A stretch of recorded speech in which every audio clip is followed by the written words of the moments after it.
Hello everyone, स्वागत है आपका हमारे अपने यूट्यूब चैनल पर। साथियों, जो आज जो क्लास रहने वाली हमारी है वो है हिंदी शिक्षण विधियां का पार्ट थर्ड रहने वाला है। इससे पहले हम लोग पार्ट टू तक डिस्कस कर चुके हैं, जिसमें हम लोगों ने दोनों पार्ट मिला दिए हैं, तो लगभग 100 क्वेश्चन हम लोग डिस्कस कर चुके हैं एमसीक्यूज के रूप में। और आज हमारा पार्ट थर्ड रहने वाला है। जैसा आप सभी को पता है कि रीट 2025 का एडमिट कार्ड आ चुका है और 27 व 28 2 दिन इसका एग्जाम होना है। तो दिन बहुत ही कम बचे हैं, तो उसी को देखते हुए हम आपके लिए एक रिवीजन क्लास लेकर आए हैं। देखिए, जिन लोगों ने Hindi as a language choose किया है, तुमको पता ही होगा कि लगभग 15 क्वेश्चन जो है हिंदी शिक्षण विधियों से आते हैं। तो ये टॉपिक आपके लिए काफी ज्यादा इंपॉर्टेंट बन जाता है। तो चलिए बिना देर के बाद देखते हैं हम लोग पहला क्वेश्चन अपना। पहला क्वेश्चन हमारा क्या है? इकाई किसी समस्या या योजना के संबंध में जोड़ने वाली क्रियाओं की समग्रता या एकता को प्रकट करती है। इकाई विधि का यह कथन किसका है? तो ये कथन है थॉमस एम रिस्क का ये कथन है। तो सही आंसर क्या होगा? सी इसका सही आंसर होगा, थॉमस एम रिस्क। आगे देखिए दूसरा क्वेश्चन क्या है। यदि हम जान चाहते हैं कि विद्यार्थियों का भाषा पर पूरा पूरा अधिकार हो और उन्हें ऐसे लेखकों की रचनाएं पढ़ने को दी जाएं जिनका भाषा पर अच्छा अधिकार हो, यह कथन किस शिक्षण विधि के संदर्भ में कहा गया था? तो ये कहा गया था भाषा संसर्ग विधि। ये इस संदर्भ में कहा गया था। सही आंसर होगा सी इसका सही आंसर होगा, भाषा संसर्ग विधि। आगे देखिए क्वेश्चन क्या है।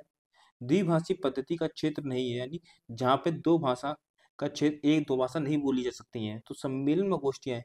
यहाँ पर आप दो भाषाओं का चयन कर दो बोल सकते हैं।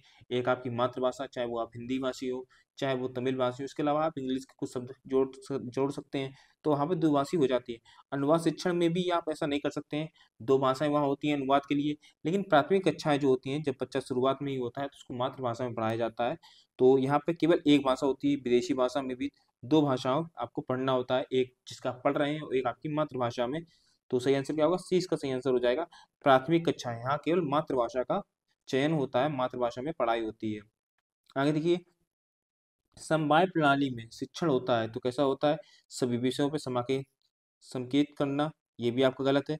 गद्य पद्य शिक्षण के साथ व्याकरण शिक्षण कराना, तो ये आपका सही हो जाएगा। कौन सा सही होगा? 20 का सही आंसर हो जाएगा। आगे देखिए क्वेश्चन क्या है। हर्बर्टीय विधि का एक दोष नहीं है। क्या दोष नहीं है? एक शिक्षक को अधिक स्वतंत्रता नहीं देती, ये आपका गलत है। और रसानुभूति वाले पाठकों के शिक्षण हेतु अधिक उपयुक्त नहीं, ये भी ठीक नहीं है। यह शिक्षण के मनोवैज्ञानिक सिद्धांतों पर आधारित है, तो ये आपका सही हो जाएगा। ये शिक्षण के मनोवैज्ञानिक सिद्धांतों पर आधारित है। सही आंसर क्या होगा? सी इसका सही आंसर हो जाएगा। आगे देखिए क्वेश्चन क्या है। शिक्षण विधियों के संदर्भ में कौन सा कथन सही नहीं है? तो सही कौन सा नहीं है? तो इसका देखिए सही आंसर होगा हमारा सी इसका सही आंसर हो जाएगा। साखीय अभिक्रमित अनुदेशन विधि में छात्र प्रश्न का उत्तर स्वयं बनाता है। सही आंसर क्या होगा? सी इसका सही आंसर होगा। छात्र जो है पत्र उत्तर जो है स्वयं नहीं बनाता है। आगे देखिए, कौन सी शिक्षण विधियों के अंतर्गत शिक्षक द्वारा कक्षा कक्ष में अधिगम सामग्री प्रदान की जाती है और निर्देशित किया जाता है कि वे इसे विचार से पढ़कर महत्वपूर्ण बिंदु निकालें, इसके पश्चात शिक्षक की सहायता से सारांश प्राप्त करें। तो क्या होगा इसका सही आंसर? पर्यवेक्षित अध्ययन विधि, ये होता है हमारा। सही आंसर क्या होगा? सी इसका सही आंसर हो जाएगा। आगे देखिए, निम्नलिखित में से कौन सी शिक्षण व्यूह रचना जनतंत्रात्मक है? तो ये होता है परियोजना व्यूह रचना। क्या है? परियोजना व्यूह रचना। सही आंसर क्या होगा? ए इसका सही आंसर होगा।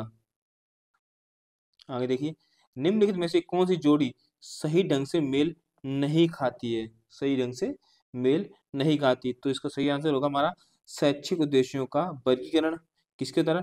WH किलप्रैक्टिक के द्वारा। तो ये इसका सही आंसर होगा, ये मेल नहीं खाती है। साथ ही आपके लिए जरूरी सूचना, आज जो लोग आरआरबी ग्रुप डी व एनटीपीसी की तैयारी कर रहे हैं उनके लिए हम आपके लिए लेकर आए हैं सामान्य ज्ञान और सामान्य विज्ञान का PDF नोट्स का कोर्स लेके आए हैं। इसमें आपका सामान्य ज्ञान और सामान्य विज्ञान के अलावा आपको मैथ, इसके अलावा रीजनिंग और करंट अफेयर से रिलेटेड आपको हैंड रिटन नोट्स आपको मिलने वाले हैं। कोर्स की कीमत मात्र रहने वाली है 199 रुपये, लेकिन वर्तमान में आपकी छूट चल रही है और छूट में आपको ये जो कोर्स हमारा है वो 50 रुपये छूट के साथ मिलेगा, जिसमें से आपको कोर्स मात्र 149 रुपये में मिल जाएगा। ये कोर्स आपको हमारे ऐप एग्जाम वेब पर उपलब्ध है, वहाँ जाइए आपको परचेस कर लीजिए। क्योंकि जो इसमें कंटेंट रहने वाला है, जो आरआरबी क्वेश्चन पूछते हैं उसमें, उसी को देखते हुए ये नोट्स तैयार किए गए, एकदम सटीक कंटेंट रहने वाला है। और इसके अलावा आपको कोई क्वेरी करनी है तो नीचे दिए गए नंबर पर, ये हमारा व्हाट्सएप नंबर है, इसके अलावा ये हम इस नए नंबर पर हमारे कॉल कर सकते हैं और कोई भी क्वेरी कर सकते हैं। तो चलिए आगे देखते हैं क्वेश्चन हमारा, निम्नलिखित में से किस विधि द्वारा विद्यार्थियों को मौखिक अभिव्यक्ति में प्रेषित किया जा सकता है? तो किस विधि में प्रेषित किया जा सकता है? तो प्रश्नोत्तरी विधि में प्रेषित किया जा सकता है मौखिक अभिव्यक्ति, यानी बच्चा बोल सके। वाक्य रचना में बच्चा बोलेगा नहीं, कहानी लेखन में भी नहीं बोलेगा, और चित्र निर्माण में भी बच्चे ने कुछ भी नहीं बोला, इन तीनों में कुछ नहीं बोलेगा, लेकिन प्रश्नोत्तरी विधि में आप प्रश्न करेंगे, बच्चा उत्तर देगा। तो ये मौखिक अभिव्यक्ति बच्चों के लिए हो जाएगी, अपने विचार समक्ष रखेंगे आपके। आगे देखिए, किस विधि या प्रणाली में शिक्षक कथावाचक का स्थान ग्रहण करने हेतु या करते हुए प्रसंग की व्याख्या करते हैं? देखिए, प्रसंग की व्याख्या करना और कथावाचक से याद रखिए, तो कौन होते हैं? ये व्यास प्रणाली बोलते हैं इसको। क्या होते हैं? व्यास प्रणाली बोलते हैं। आपने देखा होगा, जो लोग आपके पिताजी या आपकी माताजी या आपके दादा दादी सत्संग सुनते हैं या आप कथा सुनते हैं, तो जो लोग कथावाचक होते हैं उनको ही हम लोग व्यास बोलते हैं। ये व्यास महोदय है। तो क्या होगा? सही आंसर व्यास प्रणाली है, व्यास विधि होगा। सही आंसर क्या होगा? सी इसका सही आंसर हो जाएगा।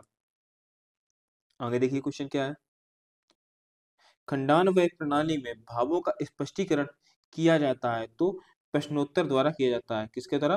प्रश्नोत्तर द्वारा किया जाता है। सही आंसर क्या होगा हमारा? ए। आगे देखिए क्वेश्चन क्या है, भाषा संसर्ग प्रणाली में विशेष महत्व दिया जाता है, तो किसको विशेष महत्व दिया जाता है? तो वो दिया जाता है सैद्धांतिक ज्ञान पर या व्यवहारिक ज्ञान पर या कवियों की जीवनी पर या नियमों पर। तो सही आंसर होगा 20 का सही आंसर हो जाएगा, व्यवहारिक ज्ञान को सर्वविशेष महत्व दिया जाता है। आगे देखिए क्वेश्चन क्या है, निम्नलिखित में से या इनमें से कौन सा व्याकरण शिक्षण प्रणाली अमनोवैज्ञानिक विधि पर आधारित है? यानी कौन सी व्याकरण शिक्षण प्रणाली जो अमनोवैज्ञानिक विधि पर आधारित है? पाठ्य पुस्तक प्रणाली, आगमन प्रणाली या निगमन प्रणाली या भाषा संसर्ग विधि प्रणाली। तो देखिए ये तीनों है, ये आगमन, निगमन और भाषा संसर्ग है। ये कैसी प्रणाली है आपकी? ये मनोवैज्ञानिक प्रणाली है। ठीक है, मनोवैज्ञानिक विधि है ये। तो सही आंसर क्या होगा हमारा? पाठ्य पुस्तक प्रणाली है, ये आम मनोवैज्ञानिक हो जाएगी। सही आंसर क्या होगा? ए इसका सही आंसर होगा। आगे देखिए क्वेश्चन क्या है, पठनारंभ की योग्यता के विकास के लिए सर्वाधिक रुचिकर विधि कौन सी होती है? तो सर्वाधिक रुचिकर जो विधि है वो है देखो और कहो विधि। पहले बच्चा देखेगा, फिर अपने विचार व्यक्त करेगा। तो पठनारंभ में ये सबसे उचित और रुचिकर विधि मानी गई है। आगे देखिए, शिक्षण की सबसे प्राचीन विधि है, तो कौन सी विधि है? व्याख्यान विधि या हर्वटीय विधि, दृष्टांत विधि या प्रश्नोत्तर विधि। तो सबसे प्राचीन विधि होती थी वो है व्याख्यान विधि। सही आंसर क्या होगा हमारा? व्याख्यान विधि। ऋषिवन जो गुरुकुल व्यवस्था होती थी उसमें व्याख्यान ही दिया जाता था। गुरु जो होते थे बोलते थे और छात्रों को सुनना होता था, शिष्यों को सुनना होता था और अपने ज्ञान को विस्तार करना होता था। तो सही आंसर क्या होगा हमारा? ए इसका सही आंसर होगा।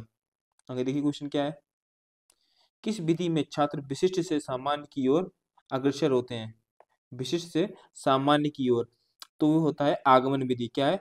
आगमन विधि, विशिष्ट से सामान्य की ओर। वहीं अगर निगमन की बात करें तो क्या होता है? सामान्य से विशिष्ट की ओर। क्या है?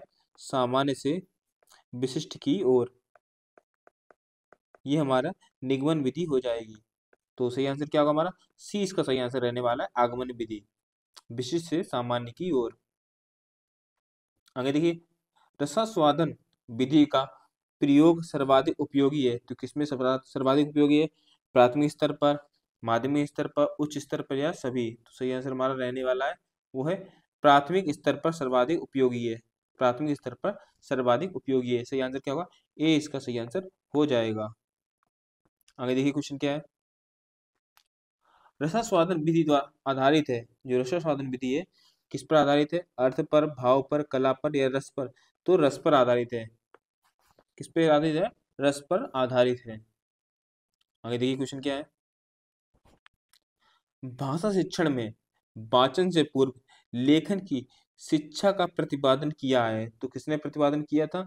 तो मांटेसरी ने किया था। किसने किया था? मांटेसरी ने भाषा शिक्षण पर वाचन से पूर्व लेखन की शिक्षा का प्रतिपादन किया था। और मॉन्टेसरी ही थे जिन्होंने शिक्षा का, ये देखिए मॉन्टेसरी पद्धति का भी इनके जनक माने जाते हैं। आपने आसपास जिसे आप रहते हैं वहाँ आपने देखा होगा कि कुछ कॉलेजेस ऐसे होते हैं जिनका नाम होता है मॉन्टेसरी स्कूल, कोई आगे नाम होगा उसका, और मॉन्टेसरी स्कूल। तो ये उसी पद्धति पर आधारित होते हैं, मॉन्टेसरी पद्धति पर ही आधारित होते हैं। आगे देखिए, छात्र में रटने की प्रवृत्ति किस विधि से शिक्षा देने से में बढ़ती है? किस विधि में से शिक्षा देने में बढ़ती है? तो सही आंसर क्या होगा हमारा? सही आंसर आगमन, निगमन या दृष्टांत या विधि। तो सही आंसर क्या होगा? निगमन विधि। रटने की प्रवृत्ति यानी विशिष्ट से सामान्य से विशिष्ट की ओर, ठीक है, 20 का सही आंसर है। आगे देखिए, किस शिक्षण विधि में छात्र छात्राओं को उत्तम लेखकों की रचनाएं पढ़वाई जाती हैं, जिससे वे भाषा के शुद्ध रूप को जान सके कि भाषा का शुद्ध रूप क्या है? तो क्या होता है? अनुकरण विधि, वाचन विधि, तुलना विधि या भाषा संसर्ग विधि। तो सही आंसर क्या होगा? भाषा संसर्ग विधि। डी इसका सही आंसर है। भाषा संसर्ग विधि में जो है छात्र या छात्राओं को उत्तम लेखकों की रचनाएं द्वारा पढ़वाई जाती हैं, और क्या होता है उससे उनसे उनका भाषा का शुद्ध रूप बाहर निकल के आता है, वो भाषा को शुद्ध रूप से जान सकते हैं। आगे देखिए, कौन सी शिक्षण पद्धति हिंदी शिक्षण के लिए उपयुक्त है? तो कौन सी उपयुक्त है? प्रदर्शन विधि भी उपयुक्त है, आगमन निगमन ये भी विधि उपयुक्त है, और हरबटीय विधि ये भी उपयुक्त है। तो सही आंसर क्या होगा? डी इसका सही आंसर हो जाएगा। डी इसका सही आंसर हो जाएगा। आगे देखिए, क्वेश्चन क्या है? आत्मीकरण के पश्चात अर्थग्रहण में सहायता की दृष्टि से कौन सा वाचन उपयुक्त है? तो कौन सा वाचन उपयुक्त है? तो मौन वाचन जो होता है वो सर्वाधिक उपयुक्त होता है। सही आंसर क्या होगा? सी इसका सही आंसर रहने वाला है। अगला क्वेश्चन, मौन वाचन का मुख्य उद्देश्य क्या होता है? तो वो होता है शब्द भंडार की वृद्धि करना, ये नहीं होता है। जबकि आगे देखिए, शुद्ध वाचन की क्षमता उत्पन्न करना, ये भी आपका ठीक नहीं है। अर्थ ग्रहण एवं तीव्र गति से पढ़ने की क्षमता उत्पन्न करना, ये मौन वाचन का उद्देश्य होता है। तो सही आंसर क्या होगा? सी इसका सही आंसर होगा। और इसके अलावा वर्ण की सही पहचान की क्षमता उत्पन्न करना, ये भी आपका उतना खास नहीं। देखिए, कार्य दोनों तीनों सही है, लेकिन जो मुख्य रूप से होगा वो सी इसका सही होगा। आगे देखिए, क्वेश्चन क्या है? कहानी, कविता, गीतों और नाटकों के माध्यम से बच्चे किस प्रकार अपना विकास करते हैं देखना है। तो केवल तर्कशक्ति का विकास करते हैं, या अपनी सांस्कृतिक धरोहर से जुड़ते हैं, केवल मनोरंजन प्राप्त करते हैं, या केवल अपने मूल्यों का अर्जन करते हैं? तो इनमें से जो सही आंसर होगा, सर्वाधिक सही होगा, वो होगा अपनी सांस्कृतिक धरोहर से जुड़ते हैं। अपनी सांस्कृतिक धरोहर से जुड़ते हैं, 20 का सही आंसर होगा। देखिए, जैसे प्रकार से बच्चा कहानी, कविता, गीत या नाटक देखता है तो उसी में वह ढलता है। तो अगर वो गीत या नाटक सही होंगे, उसके सांस्कृतिक तौर पर होंगे, तो वह अपने समाज को और अच्छे से जान पाएगा। सही आंसर क्या होगा? 20 का सही आंसर रहने वाला है। आगे देखिए, क्वेश्चन क्या है? प्राथमिक स्तर पर बच्चों को भाषा सिखाने का सर्वोपरि उद्देश्य क्या है? तो सही आंसर क्या होगा इसमें से? तो वो होगा अपनी बात को दूसरों के समक्ष अभिव्यक्त करने की कुशलता का विकास करना, ये इसको होगा। साथियों, वर्तमान में जब क्लास कर रहे हैं उसके लिए आपको पीडीएफ चाहिए, तो आपको बस 2 कार्य करने होंगे। इनमें से पहले एक आपको ऑप्शनल दोनों है। पहला क्या है? आप हमारे टेलीग्राम चैनल को ज्वाइन कर सकते हैं, लिंक डिस्क्रिप्शन बॉक्स में है, वहाँ जाइए, इसकी आपको फ्री में पीडीएफ मिल जाएगी। इसके अलावा आप हमारे ऐप पर भी जा सकते हैं, हमारा ऐप का नाम है एग्जाम वेब ऐप, वहाँ जाकर भी आपको इसकी फ्री में पीडीएफ मिल जाएगी, वहाँ जाइए, वहाँ भी आपको इसकी फ्री में पीडीएफ मिल जाएगी। तो चलिए आगे देखते हैं, क्वेश्चन क्या है हमारा? इनमें से कौन सा प्राथमिक स्तर पर हिंदी भाषा शिक्षण का उद्देश्य नहीं है? क्या उद्देश्य नहीं है? तो चित्रकार को स्वयं की अभिव्यक्ति का माध्यम बनाना है, ये तो उद्देश्य है। इसके अलावा भाषा की घर की भाषा, बच्चों की घर की भाषा और स्कूल की भाषा में संबंध बनाते हुए विस्तार देना, ये भी बात ठीक है कि जो घर में मातृभाषा है, जो बच्चे स्कूल में पढ़ रहा है, उन दोनों में विस्तार करना, उन दोनों में संबंध बनाना है। सुनी गई बातों को ज्यों त्यों दोहराना, ये बात ठीक नहीं है कि जिस प्रकार से बच्चा पढ़ रहा है वह उसी प्रकार से दोहराने लगे। मान लीजिए उसने गाली सुनी तो क्या गाली ही दोहराने लगेगा? तो ये भाषा शिक्षण का उद्देश्य नहीं होता है। आगे देखिए, संदर्भ के अनुसार अनुमान लगाना व पढ़ने का प्रयास करना, तो ये भी होगा। तो उद्देश्य क्या नहीं है? सुनी की बातों को जो तो दोहराना। तो सही आंसर होगा हमारा सी, इसका सही आंसर हो जाएगा। आगे देखिए, क्वेश्चन क्या है? सतत एवं व्यापक मूल्यांकन है, तो क्या होता है सतत एवं व्यापक मूल्यांकन? ये छात्र केंद्रित होता है। कोई भी मूल्यांकन है, सतत और व्यापक मूल्यांकन होता है, वो छात्र द्वारा इसलिए भी केंद्रित होता है क्योंकि वर्तमान जो मूल्यांकन है वो आपको, देखिए जो मूल्यांकन होता है वो आपको छात्र के आधार पर करना है, ना कि टीचर के आधार पर करना है। तो इस प्रकार से छात्र जो केंद्रित होते हैं कोई भी बोलेंगे, तो सही आंसर क्या होगा? बी इसका सही आंसर होगा, छात्र केंद्रित। चलिए आगे देखते हैं क्वेश्चन क्या है हमारा। सतत समग्र मूल्यांकन में संसारात्मक सारांशात्मक मूल्यांकन एक भाग है, तो दूसरा क्या है? तो दूसरा है निर्माणात्मक मूल्यांकन। आगे देखिए क्वेश्चन क्या है। यदि सुलेखा रेलगाड़ी लिखती है तो एक भाषा शिक्षक के रूप में आप क्या करेंगे? या देखिए रेलगाड़ी ये गलत लिखा है आपको, तो यदि ऐसा होता है तो आप एज ए शिक्षक क्या करने वाले हैं, ये पूछा गया है। तो सबसे पहले देखते हैं, ऑप्शन पढ़ लेते हैं हम लोग क्या है। उसकी कॉपी पर रेलगाड़ी शब्द लिखेंगे और सुलेखा से पूछेंगे कि लिखे हुए दोनों शब्दों में अंतर क्या है, और उसे अपना शब्द स्वयं ठीक करने के लिए कहेंगे। देखिए ये आप कर सकते हैं कि उसमें आप जो गलत लिखा है उसके सामने ही सही लिखें, और बाद में कि बच्चे को सोचने दें और सोच कि क्या सही है और क्या गलत है। आगे देखिए दूसरा क्या है। रेलगाड़ी शब्द पर घेरा लगाकर सही शब्द लिखकर सुलेखा की कॉपी वापस कर देंगे। देखिए बच्चे को बताना नहीं, बच्चे को करके सिखाना है, तो ये आपका थोड़ा सा गलत हो जाएगा। आगे देखिए रेलगाड़ी शब्द पर घेरा लगाएंगे और सुलेखा को डांटेंगे ताकि वह आगे से शब्दों को सही सही लिखे। ये भी आप गलत लिखे। बच्चों को आपको डांटना नहीं है, आपको प्यार से समझाना है। बच्चा जैसा सीखता है आपको वैसे ही सिखाना है। ये आपकी गलती है कि बच्चे ने गलत लिखा है। शिक्षा प्रणाली जो वर्तमान में एनसीएफ 2020 है वो यही मानता है कि आपको बच्चे के अनुसार सिखाना है कि बच्चा कैसे सीख सकता है। आगे देखिए रेलगाड़ी सुलेखा से रेलगाड़ी शब्द 30 बार लिखवाएंगे ताकि दोबारा गलती ना हो। ये भी आपका गलत है, ये एक प्रकार की सजा ही होगी। तो सही आंसर क्या होगा? पहला ही हमारा आंसर सही होगा, ए इसका सही आंसर रहने वाला है। आगे देखिए क्वेश्चन क्या है। तमिल भाषी सुलहे प्रायः भजन को भजन कहता है। भाषा के शिक्षक के रूप में आप क्या करेंगे? तो देखिए ऑप्शन पढ़ लेते हैं क्या है। सुलह को उसकी त्रुटि के लिए डांटेंगे। कभी भी आपको डांटना नहीं है, आपको बता चुका हूं, तो ये भी पहला तो आपका गलत हो ही जाएगा। तमिल और हिंदी भाषा का तुलनात्मक अध्ययन करते हुए महाप्राण ध्वनियों से युक्त भाषिक सामग्री का प्रयोग करेंगे। ये आप कर सकते हैं क्योंकि जो बच्चा है वो उसका जो तमिल है वो उस तमिल उसकी मातृभाषा है, तो हिंदी में उसके आने के लिए समय लगेगा। इसलिए उस दोनों के बीच तुलना कराकर आप महाप्राण ध्वनियों से युक्त भाषिक सामग्री का प्रयोग कर सकते हैं। सुहेल को बताएंगे कि सही शब्द भजन है, तो ये भी आप कर सकते हैं। इसके अलावा भजन शब्द का बार बार उच्चारण करवाएंगे, ये आप नहीं करवाएंगे। तो सही आंसर क्या होगा? जो अच्छा सही लग रहा है वो बी ही सही लग रहा है। सही आंसर क्या होगा? इसका बी ही सही आंसर होगा। आगे देखिए शिक्षार्थियों के सीखने में जो कमी रह जाती है उसके समाधान के बाद क्या होना चाहिए? तो उसका होना चाहिए सतत अभ्यास कार्य, उसको अभ्यास कराना चाहिए, लगातार अभ्यास कराना चाहिए। आगे देखिए क्वेश्चन क्या हमारा है। नैदानिक तथा उपचारात्मक शिक्षा की प्रक्रिया कब तक चलती रहनी चाहिए? तो कब तक चलती रहनी चाहिए हमारी? जब तक छात्र का पिछड़ापन दूर ना हो जाए, जब तक बच्चा ठीक ना हो जाए, तब तक उसका उपचार है, उसका निदान है, करते रहना चाहिए हमें। सही आंसर क्या होगा? डी इसका सही आंसर होगा। आगे क्वेश्चन क्या है देखिए। उपचारात्मक परीक्षण का उद्देश्य है उपचारात्मक परीक्षण का उद्देश्य क्या है, इसमें आपको बताना है।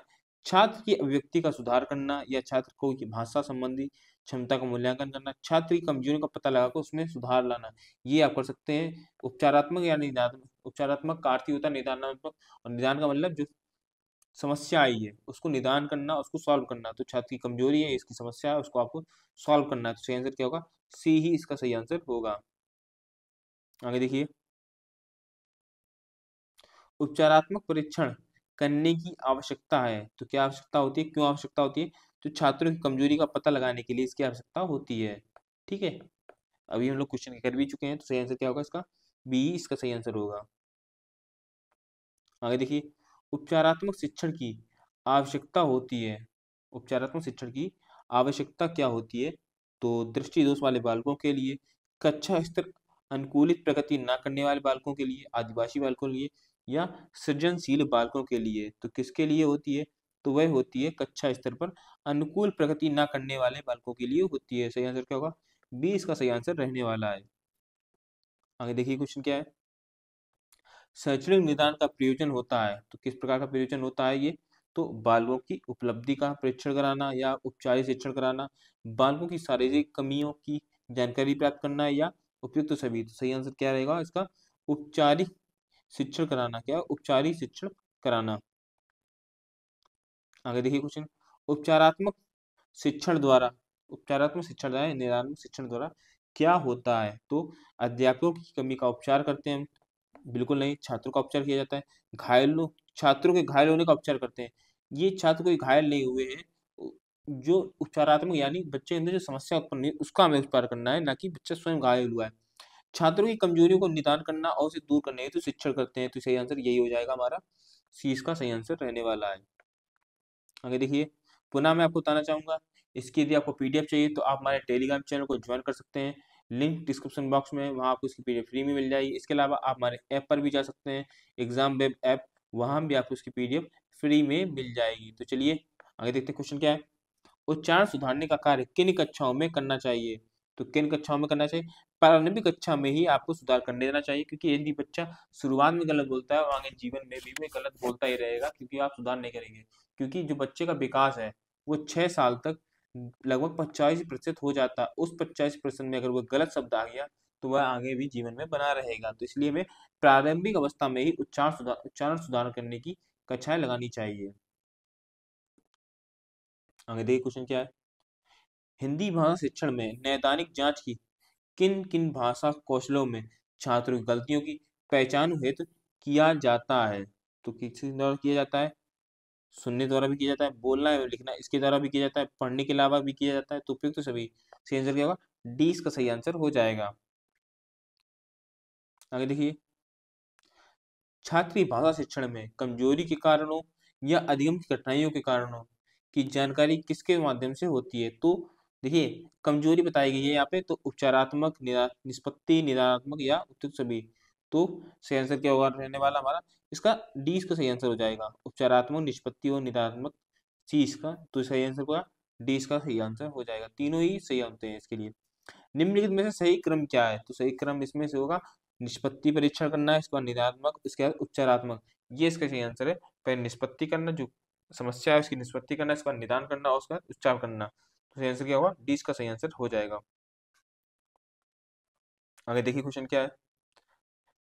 बालक का हिंदी भाषा पठन कौशलों में संबंधी दोष है। जो बालक है उसको हिंदी भाषा पठन में जो कौशल है उसका दोष है, तो वह विराम चिन्हों को ध्यान रखकर नहीं पढ़ता है। ये भी आपका ठीक है, ये भी एक दोष होता है, जहाँ अर्थ का अनर्थ हो सकता है यदि विराम चिन्हों का सही जगह प्रयोग नहीं किया गया है।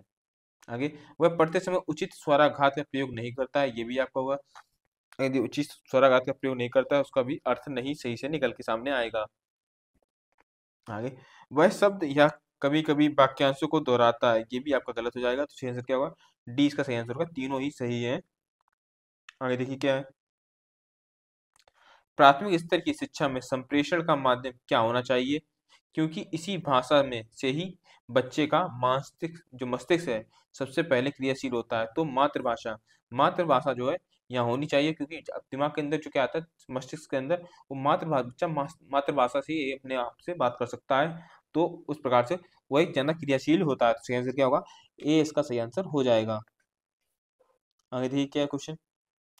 प्राथमिक स्तर पर भाषा शिक्षण का मुख्य उद्देश्य क्या है?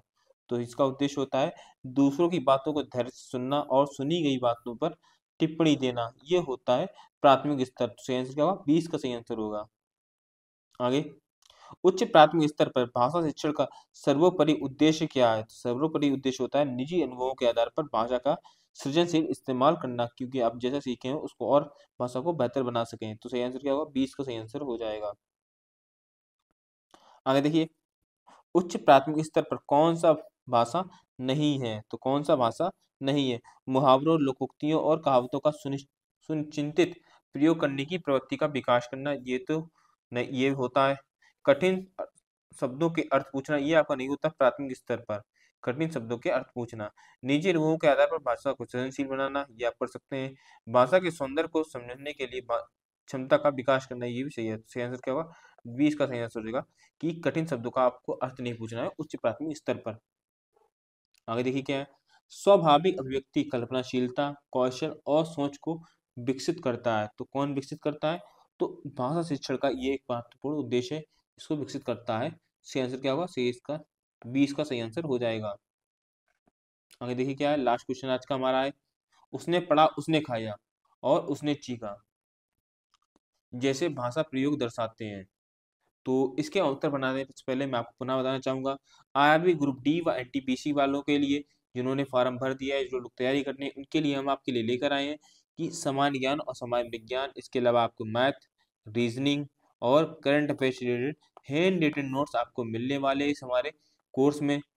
कोर्स की कीमत मात्र रहने वाली है ₹149, मात्र ₹149 में आपको ये कोर्स मिल जाएगा। ये कोर्स आपके लिए इम्पोर्टेंट इसलिए भी बन जाता है क्योंकि इसमें आपको सर्टेन कंटेंट हम प्रोवाइड करा रहे हैं आरआरबी के हिसाब से, कि किस प्रकार से जो रेलवे बोर्ड है वो प्रीवियस क्वेश्चन कैसे पूछता है, तो उसी प्रकार से उन्होंने ये नोट्स आपके लिए बनाए हैं। तो नोट्स आपके सारे इंपॉर्टेंट रहने वाले हैं।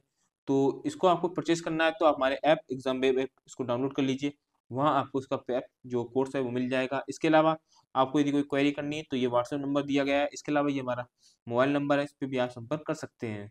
तो चलिए लास्ट क्वेश्चन है, उसका आंसर देख लेते हैं। आंसर हमारा क्या रहने वाला है, तो है संदर्भ की समझ ना होना। संदर्भ की समझ ना होना ये भाषा कौशल को दर्शाते हैं। तो आंसर क्या होगा, 20 का सही आंसर हो जाएगा। तो आज की क्लास के लिए इतना ही रखते हैं, मिलते हैं अगली क्लास में। Thank you.